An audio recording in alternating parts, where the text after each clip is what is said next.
আমাদের গণমাধ্যম doing great job.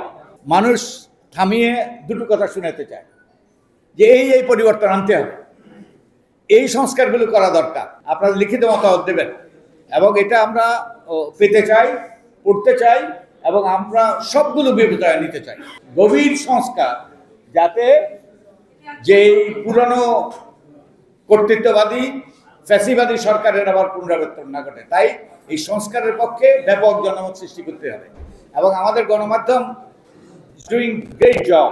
I must say, আমাদের গণমাধ্যম একটু একটু মাঝে মাঝে হেডলাইন হয়ে যায়, একটু বেসামাল হেডলাইন হয়ে যায়, ওকে, ওটা অনাকাঙ্ক্ষিত এবং কিছু, ওকে, ঠিক আছে, ঠিক আছে। এবং আমাদের দায়িত্বশীল হতে হবে, আমাদের সকলকে দায়িত্বশীল হতে হবে, বুঝে শুনে করতে হবে, ওকে, দায়িত্বশীল হতে হবে।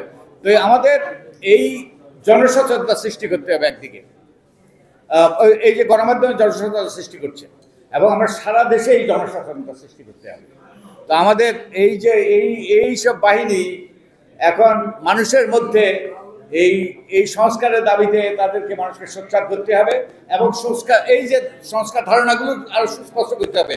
এই যে আমরা যে আলোচনা করলাম নারীর প্রতিনিধিত্ব কিভাবে হবে, এটা মানুষের কাছে পরিষ্কার করতে হবে, নিজেরা প্রথম পরিষ্কার হইতে হবে, তারপরে অন্যের কাছে পরিষ্কার করতে হবে। আর আরেকটা দাবি ছিল বৈষম্যের অবসান।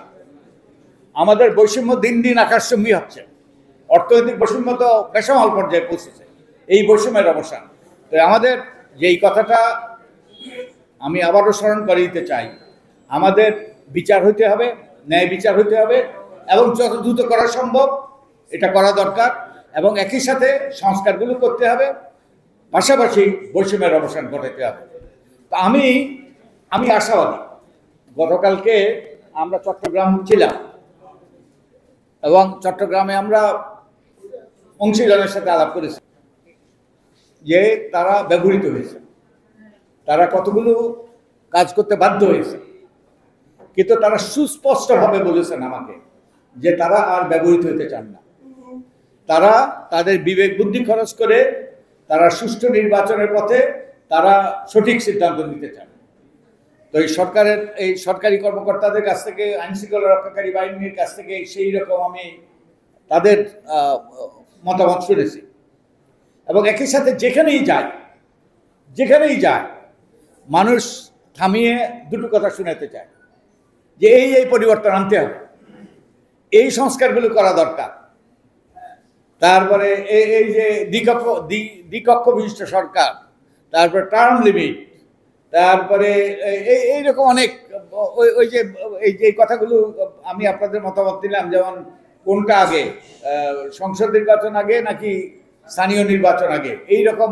তারপরে এই দুটো নির্বাচনী তত্ত্বাবধায়ক সরকারের অধীনে হওয়া উচিত কিনা, এরকম আমরা হাজার হাজার আমরা এই যে মানুষের মতামত পেয়েছি আমাদের ওয়েবসাইটের মাধ্যমে, আপনারা ওয়েবসাইটের মাধ্যমে, আমাদের ফেসবুকের মাধ্যমে এবং একই সাথে ইমেলের মাধ্যমে আপনাদের মতামত দিতে পারেন। প্লিজ আপনারা লিখিত মতামত দেবেন এবং এটা আমরা পেতে চাই, পড়তে চাই এবং আমরা সবগুলো বিবেচনায় নিতে